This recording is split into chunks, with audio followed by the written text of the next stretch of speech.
زي ما قلت لك، والبت كانت معايا ووديتها. والبت فين دلوقتي؟ خلصت منها؟ ايه اللي انت بتقوليه ده يا زهوه؟ اخلص من بنتي؟ ايه الكلام اللي انت بتطرشيه ده؟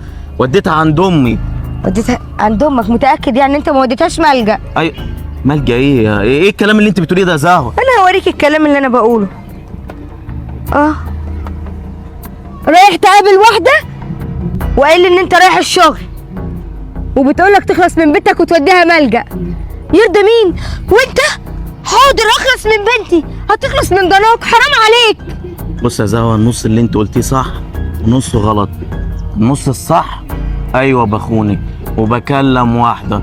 بص في مرايتك ده يا انت زهوة. باجح وكمان بتقولها. بص في مرايتك واعرف عيبك قبل ما تعيبي غيرك.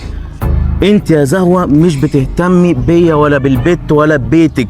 انت اهم حاجه عندك الشغل والفلوس، فطبيعي ان انا ابص بره. النص الغلط ان انا عمري ما هخلص من بيتي، دي بيتي.